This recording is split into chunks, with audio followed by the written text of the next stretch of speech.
말씀을 보면 사도 바울은 골로새 성도들을 직접 본 일이 없었습니다. 그런데 사도 바울은 들었습니다. 골로새 교회에 이단이 침투했다는 것을. 그리고 골로새 교회가 위기에 처해 있다는 소식을 사도 바울은 들었습니다. 그리고 크게 걱정하게 되었죠. 그래서 오늘 함께 읽지는 않았지만 2절에서 4절까지, 오늘 4절을 읽었는데요. 2절에서 4절까지 사도 바울 자신이 그리스도에 대해서, 예수님에 대해서 말하는 것은 골로새 성도들이 이제 이단 사상의 속임에 빠지지 않게 하려는 것이라는 것을 강조하고 있습니다. 그리고 5절에서 자신은 당신들을, 골로새 성도들을 보지 못했지만, 그래서 몸으로는 떨어져 있지만 영적으로 골로새 성도들과 함께하고 있다고 이야기를 하고 있습니다. 그리고 골로새 성도들이 이단 사상에도 불구하고 질서 있는 신앙, 그리고 굳건한 믿음을 갖고 있음에 사도 바울은 너무 기뻐한다고 고백하고 있죠. 그리고 6절과 7절에서 예수 그리스도를 주로 주님으로 고백하는 골로새 성도들을 위해서 사도 바울이 두 가지를 권면하고 있습니다. 우리가 잠시 후에 살펴볼 건데요. 첫 번째로 예수 그리스도를 당신들이 주로 주님으로 영접했으니까 계속 그 안에, 주님 안에서 거하고 주님 안에서 주님의 말씀대로 행하라고 권면하고 있습니다. 두 번째로는 당신들 예수 그리스도 안에서 그 믿음의 뿌리를 내리고 그곳에서 세움을 입고 그리고 가르침을 받은 대로 믿음에 굳게 서라, 그리고 감사가 넘치기를 원한다고 사도 바울은 골로새 성도들에게 이야기하고 있습니다. 이것을 한번 좀 더 세부적으로 한번 나눠보기를 원합니다. 4절에서 사도 바울은 이단만이 아니라 거짓 교훈으로 인해서 이 골로새 성도들이 영적인 혼란을 겪고 있었죠. 그들을 향해서 이렇게 이야기합니다. 아무도 교묘한 말로 너희를 속이지 못하기를 원한다라고 이야기를 하고 있죠. 여기서 교묘한 말이라는 것은 헬라어로 피다롤로기아라고 합니다. 이 단어는 신약 성경에서 단 한 번 쓰였습니다. 이곳에서만 쓰였죠. 아주 흔하지 않게 쓰이는 그러한 용어입니다. 이 용어는 고대 철학자들이 거짓과 술수를 사용한 그럴듯한 이론을 가리키는 것으로 사용했습니다. 사도 바울이 그래서 여기서 이 용어를 사용한 이유가 있죠. 바로 이단과 거짓 교사들의 거짓 교훈이 그럴싸하다, 겉으로 볼 때는 그럴싸하다는 이야기를 하고 싶었던 것이죠. 그렇습니다, 여러분. 사도 바울이 여기서 말하려고 하는 것처럼 이단과 거짓 교사들의 거짓 교훈은 겉으로만 보면 그럴듯합니다. 나름대로 논리를 가지고 있습니다. 기독교의 진리를 공격하는 그들의 주장의 결론은 말도 안 되는 것이지만 그 결론에 이르기까지 그들의 교리를, 그 거짓 교훈을 이렇게 전개하는 과정은 매우 치밀한 면이 있다는 겁니다. 혹은 모든 전개 과정은 그 기독교, 우리 믿는 진리에 비슷하지만 결론은 전혀 엉뚱하게 전개될 때도 있습니다. 그래서 이단에 해당되는 한자는 이가 다를 이입니다. 단은 끝단이라고 합니다. 무슨 뜻일까요? 이단이라는 것은 결국 끝이 다르다는 것을 의미하는 거죠. 저와 여러분이 꼭 알아야 하고 인정해야 할 것, 그럼에도 불구하고 끝이 다른 이단이지만, 거짓 교훈이지만, 이단과 거짓 교사들의 거짓 교훈은 그들 나름대로 치밀하고 논리적인 전개를 가지고 있어서 우리가 속기 쉽다는 것을 우리는 인정해야 합니다. 그래서 많은 성도들이, 그리고 많은 세상 사람들이 미혹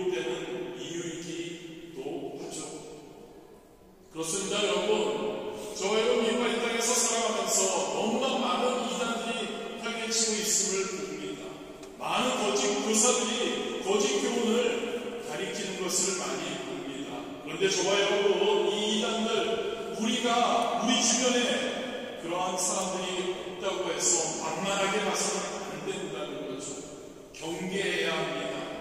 누구라도 이단들의 공격의 대상이 될 수 있고 그로 인해서 미혹될 수도 있다는 거죠. 방심하면 안 된다는 겁니다. 어느 곳에 어떻게 이단들의 거짓 교훈의 덫이 있을지 모른다는 겁니다.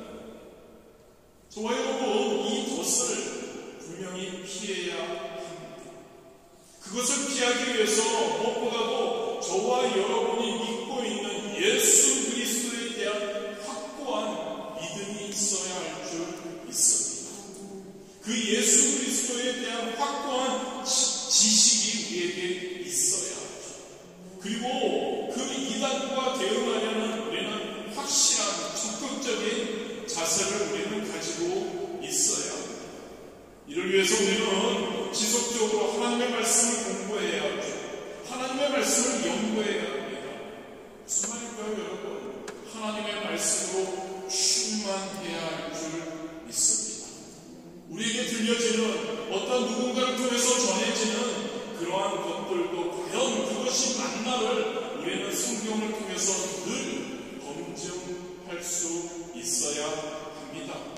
사도행전 17장 11절이죠. 베레아에 있는 사람들은 데살로니가에 있는 사람들보다 더 너그러워서 간절한 마음으로 말씀을 받고 이것이 그러한가 하여 날마다 성경을 상고하고.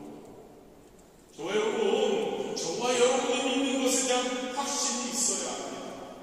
아멘. 저와 여러분이 믿는 하나님에 대해서 확고한 믿음이 있어야 합니다. 저와 여러분이 믿는 이 하나님의 말씀, 성경의 눈을 잘 알아야 합니다. 말씀으로 충만해야 이단, 거짓 교훈들을 우리는 이겨낼 수 있습니다. 그리고 이단들에 대해서도 우리는 잘 알아야 합니다. 너무 잘하려고 하다가 빠지지 마시고 이단들에 대해서 알아야 합니다. 그래야 이단을 우리는 대응할 수 있죠. 그리고 우리가 알아야 그들이 가르침과 그들의 어떠한 유혹을 우리는 분별할 수 있기 때문이죠.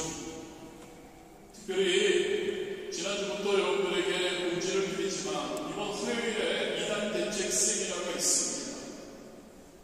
우리가 이 파리에서 우리가 그러한 우리 목사님들, 저희 교회 협의회 목사님들, 프랑스에 있는 이 파리에 있는 목사님들 함께 이야기를 나누다가 우리가 너무나 많은 이단들이 활개치고 있는데 우리가 어떻게 함께 이단에 대해서 제대로 나누지 못하고 있다 해서 이렇게 특별히 이단 대책 세미나를 마련했습니다. 한국에서 제일 그 전문가라고 할 수 있죠. 그분을 이렇게 모셨고 그래서 화요일 저녁 시간에 여러분들이 알아야 합니다. 여러분. 우리가 이단과 대항하기 위해서 이단에 빠지지 않기 위해서 우리는 꼭 알아야 하죠. 그래서 여러분들 시간 내셔서 꼭 함께 하시기를 바랍니다. 그래서 저와 여러분 모두 예수 그리스도의 진리 안에 견고히 설 수 있게 되기를 원합니다. 하나님의 말씀을 잘 알고 이단에 대해서 잘 알아서 우리는 하나님 뜻 가운데서 어떤 유혹에 빠지지 않고 승리할 수 있는 저와 여러분이 되기를 진심으로 원합니다. 로마서 16장 17절과 18절이죠. 형제들아 내가 너희를 권하노니 너희가 배운 교훈을 거슬러 분쟁을 일으키거나 거치게 하는 자들을 살피고 그들에게서 떠나라. 이 같은 자들은 우리 주 그리스도를 섬기지 아니하고 다만 자기들의 배만 섬기나니 교활한 말과 아첨하는 말로 순진한 자들의 마음을 미혹하느니라. 민감하게 원합니다. 저와 여러분이 이곳에서 신앙생활할 때 이단과 거짓 교사들의 거짓 교훈에 대해서 민감하고 그래야 우리는 온전히 하나님의 뜻 가운데 성도로서 승리할 수 있는 줄 믿습니다. 본문 5절입니다. 이는 내가 육신으로는 떠나 있으나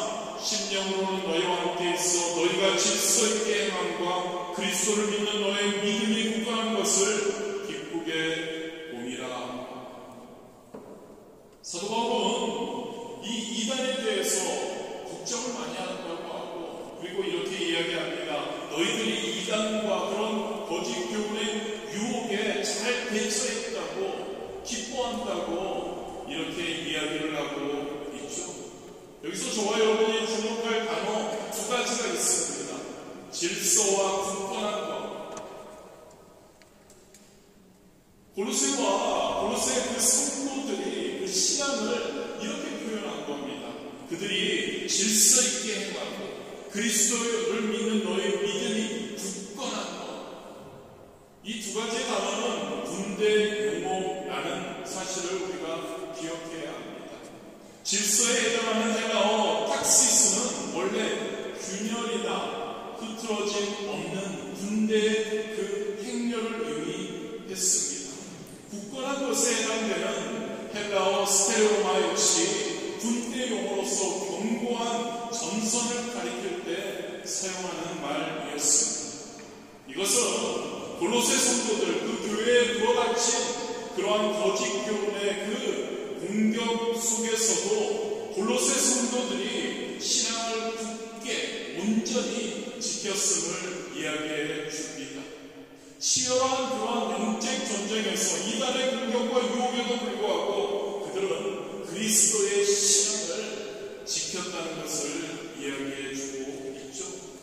저와 여러분의 상황은 어떤가요? 우리가 그 골로새 성도들처럼 그들보다 더 안전한 상황에 우리가 있다고 할 수 있을까요?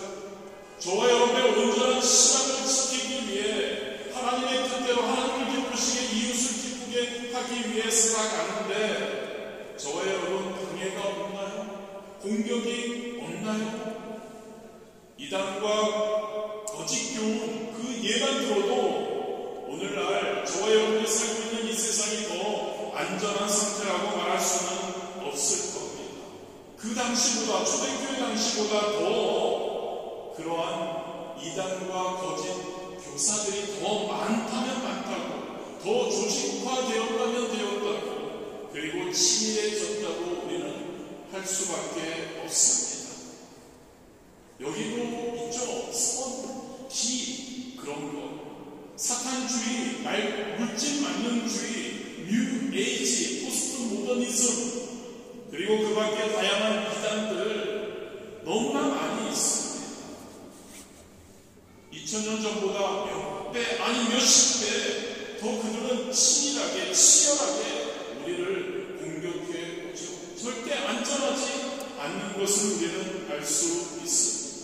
저와 여러분이 어떻게 해야 할까요? 우리에게도 골로새 성도들에게 사도 바울이 이야기했던, 찾아냈던 질서, 믿음의 굳건한 것이 있어야 할 줄 믿습니다. 저와 여러분의 믿음의 짐이, 믿음의 그 지명이라고 하죠. 그것이 더 견고해져야 합니다. 믿음의 행렬에 저와 여러분이 함께 손잡고 걸어가는 그 저천국을 향해 걸어가는 믿음의 행렬에 절대 균열이 일어나지 않도록 노력해야 할 줄 믿습니다. 그런데 이것은 여러분 그냥 얻어지는 것이 아니라는 거죠. 근데 그 오와 열을 맞추어서 멋진 행진을 하는 거 그냥 말만 하고 그렇게 하자라고 해서 그렇게 되는 것이 아니죠. 많은 훈련이 있어야 하고 많은 시간이 들여져야 하고 그게 거듭됐을 때 비로소 그 완벽한 행진을 이루어갈 수 있는 겁니다. 마찬가지입니다. 여러분, 저와 여러분, 이 세상을 살아가면서 이 세상이 얼마나 치열한 곳이, 얼마나 많은 공격과 유혹이 있는 곳인가요? 전쟁터 같은 곳이죠. 이곳에서 우리가 진짜 하나님이 기뻐하시는 자로 믿음을 지키려고 한다면 끊임없는 믿음의 훈련이 필요한 줄 믿으시기를 바랍니다.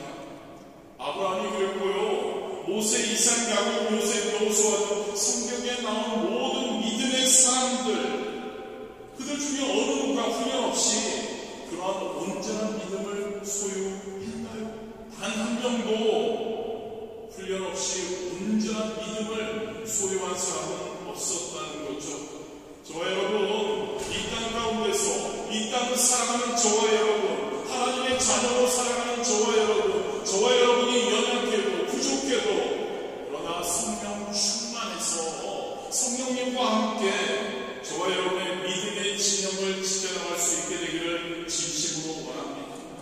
온전한 믿음을 저와 여러분이 소유할 수 있게 되기를 진심으로 원합니다. 할렐루야. 그래야 저와 여러분이 승리하는 삶을 살 수 있는 거죠. 그것을 위해서 훈련이 저와 여러분 그 훈련을 싫어하는 것이 아니라 그 훈련을 감사하는 우리가 되어야 할 줄 믿습니다. 말씀 훈련입니다. 여러분, 하나님의 말씀을 매일매일 읽으시고 공동체 성경 읽기를 통해서 매일매일 하나님의 말씀을 읽으십시오. 말씀을 공부하십시오. 그리고 기도 훈련이죠. 매일 저녁 기도하시고 매 순간 여러분 아침에 일어날 때, 주무실 때 그 전에 하나님께 기도하고 기도로 훈련하는 그러한 저와 여러분이 되기를 진심으로 원합니다. 예배 훈련해야죠. 여러분, 모든 예배 하나님께 나와 하나님께 감사하고 하나님의 말씀을 듣고 하나님께 찬양하고 하나님께 기도하는 훈련 저와 여러분이 할 수 있게 되기를 진심으로 원합니다. 그런 훈련이 쌓여서 그런 훈련을 통해서 더욱더 온전한 믿음, 더욱더 온전한 하나님께서 기뻐하시는 그러한 자녀의 삶 살아가게 될 줄 믿습니다. 디모데전서 6장 12절이죠. 믿음의 선한 싸움을 싸우라. 할렐루야. 선한 싸움을 싸워야 합니다. 그냥 편안하게 얻을 수 있는 것은 없습니다. 하나님이 우리를 사랑하셔서 우리를 은혜로 구원해 주셨고 그것에 감사하며 우리는 이제 우리가 싸워야 합니다. 마귀와 싸워야 합니다. 세상과 싸워야 합니다. 할렐루야. 싸워야 합니다. 싸우기 위해서는 우리는 훈련된 자들이 되어야죠. 싸우기 위해서는 우리는 성령님의 도우심을 강구해야죠. 그러한 저와 여러분 되시기를 원합니다. 믿음의 선한 싸움을 싸우라. 영생을 취하라. 이를 위하여 내가 부르심을 받았고 많은 증인 앞에서 선한 증언을 하였도다. 믿음의 선한 싸움은 저와 여러분 되시기를 바랍니다. 마지막으로 6절과 7절. 그러므로 너희가 그리스도 예수를 주로 받았으니 그 안에서 행하되 그 안에 뿌리를 박으며 세움을 받아 교훈을 받은 대로 믿음에 굳게 서서 감사함을 넘치게 하라. 골로새 성도들, 저와 여러분에게 마찬가지입니다.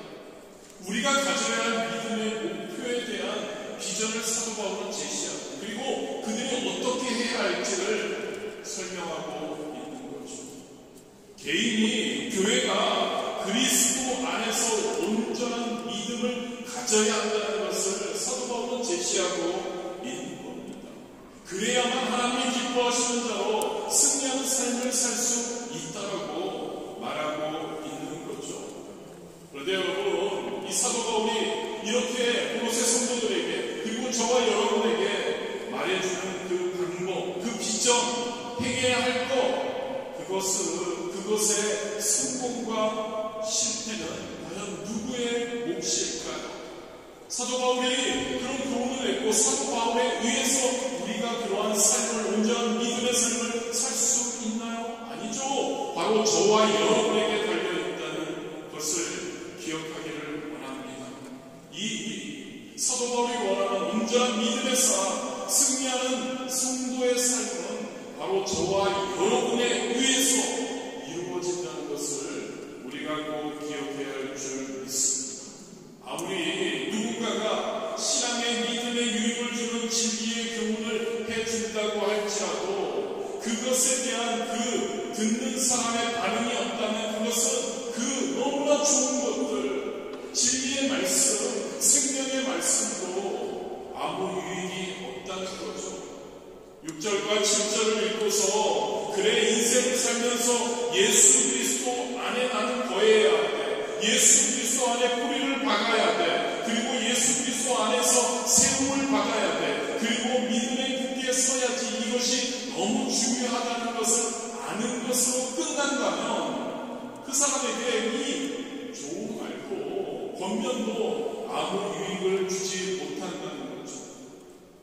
의사가 환자에게 대신 지금 이 질병을 위해서 이런 약 드셔야 합니다 라고 처방을 내렸다고 생각해 보기 원합니다.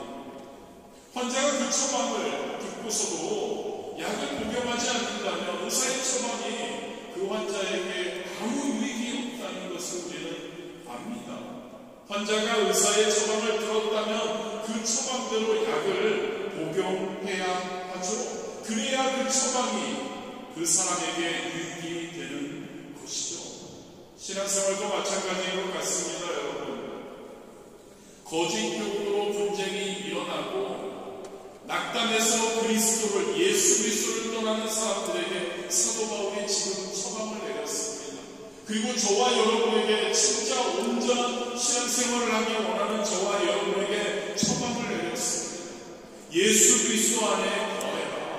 예수 그리스도 안에 뿌리를 박아라. 그리고 예수 그리스도 안에서 세움을 입어라. 그리고 예수 그리스도 안에서 믿음에 굳게 서야 한다라고 처방을 내렸죠. 권면을 하죠. 좋은 말을 해주죠. 그런데 여러분, 이것을 무시한다면, 이것을 듣지 않는다면 그런 힘듦과 어려움 가운데서 온전한 믿음의 그러한 사람이 될 수 없다는 겁니다. 여러분, 저와 여러분 성도입니다. 그래서 저와 여러분 아는 것이 많이 있습니다. 많이 듣고 하나님의 말씀을 또한 많이 대해서, 그런데 여러분, 그것을 우리의 삶 속에서 적용하지 않는다면 그것은 자신의 것이 안 되죠. 자신에게 아무 유익이 없다는 것을 기억하기를 원합니다. 아는 것 실천하시기 바랍니다. 아는 것 행하시기를 바랍니다. 아는 대로 실천하는 것이 얼마나 중요한지 여러분 아시잖아요. 무엇을 아십니까? 우리가 2013년 한 해 동안 외치면서 그래도 우리의 마음속에 우리가 알게 되잖아요. 성령 충만하다는 것이 너무나 중요하다는 것. 성령 충만해서 해야 하나님을 기쁘시게 할 수 있다는 것. 하나님을 기쁘시게 한다는 게 무엇이죠, 여러분? 성도라면 당연히 하나님을 사랑한다면 당연히 얘기할 것 아닌가요? 저와 여러분, 하나님 사랑하십니까? 진짜 하나님 사랑하십니까? 그러면 하나님을 기쁘시게 해줘야죠. 하나님을 기쁘시게 하려면 저와 여러분 진짜 하나님의 말씀을 알려고 해야죠. 하나님께 기도해야죠. 아멘. 그겁니다, 여러분. 알면 실천하는 우리가 되길 원합니다. 아까 말씀 훈련, 기도 훈련, 예배 훈련, 또 여러 훈련들이 많이 있습니다. 그런데 여러분, 미니멈 말씀 훈련, 기도 훈련, 예배 훈련, 너무 중요한 걸 아십니까, 여러분? 가장 기본적인 것 아닌가요? 아시는 것으로 끝나서는 안 되죠. 너무 자주 말씀드려서 죄송한데 여러분, 아시면 해야 합니다. 할렐루야. 하십시오. 저를 위해서 하는 건 아닙니다. 여러분들을 위해서, 여러분들의 신앙을 위해서, 여러분들의 삶을 위해서, 여러분들의 행복한 성도로서의 이 땅에서의 삶을 위해서.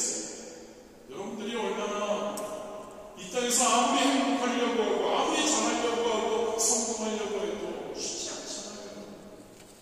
그리고 성공하면 뭐합니까?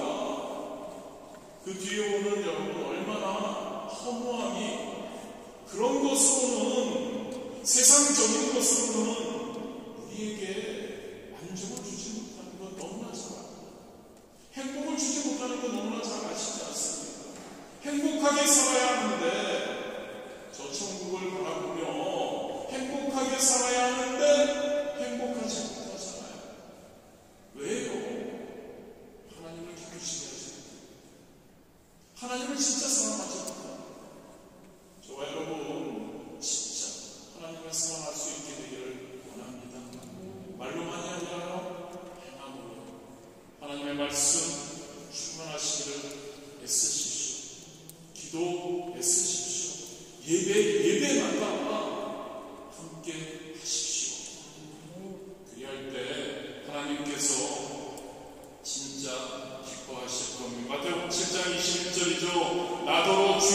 구하는 자마다 다 천국에 들어갈 것이 아니요 다만 하늘에 계신 내 아버지의 뜻대로 행하는 자라야 들어가리라.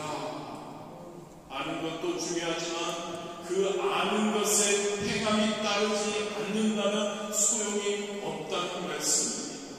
야고보서 2장 17절이죠. 행함이 없는 믿음은 그 자체가 죽은 것이라. 저와 여러분의 믿음이 신앙이 살아있게 되기를 진심으로 원합니다. 한번 돌아보십시오. 여러분, 나의 신앙이 과연 살아있는, 나의 믿음이 살아있는가? 나의 믿음이 살아있는가? 그 자체가 죽은 것 아닌가? 우리는 매 순간 돌아보아야 야고보가 이야기하죠. 행함이 없는 믿음은 죽은 믿음이다. 여러분, 많은 것을 행하려고 하지 마십시오. 차근차근 하자고요. 미니멈으로 하자고요. 미니멈은 말씀 충만입니다. 할렐루야. 기도해야 합니다. 예배에 함께해야 합니다. 그러한 저와 여러분이 되기를 진심으로 원합니다. 그게 신앙의 원리입니다. 그 신앙의 원리를 아는 것으로 끝나서는 안 된다. 실천하는 그러한 저와 여러분이 되었으면 너무 좋을 것 같습니다. 그렇지 않다면 여러분, 우리가 너무나 하나님의 말씀을 잘 알고 그 진리를 내가 너무나 뼈저리게 느끼고 있다고 해도요, 저와 여러분은 생명을 얻지 못할 겁니다. 우리에게 유익을 주는 그 하나님의 귀한 말씀들로 우리에게 아무것도 유익이 없을 겁니다. 듣는 것으로 끝나서는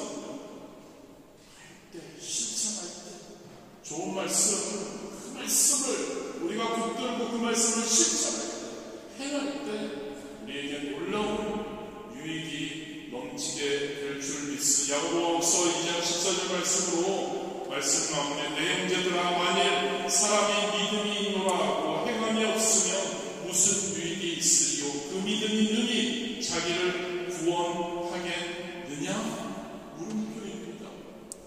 구원하겠느냐? 그 믿음이, 행함이 없는 믿음이 너를 과연 구원할 수 있을까? 물어보고 저와 여러분에게 질문하고 있는 거죠. 할렐루야. 저와 여러분, 이 땅을 살아나가면서 이단들이 주변에서 펼치고 있습니다. 말씀으로 출발할 때 우리는 말씀으로 그들을 분별할 수 있죠. 그들을 올바로 알아야 되죠. 그들을 알아야 합니다. 그리고 우리는 진리 가운데서 진짜 훈련에 대해서 너무 어려워하지 마십시오. 하나님께서는 우리에게 훈련을 시켜주십니다. 우리가 원하지 않아도 우리를 사랑하기 때문에 훈련시켜주시죠. 그 훈련을 감사함으로 받고 그 훈련에 응하십시오. 그리고 행하는 그런 저와 여러분이 되시기를 진심으로 원합니다.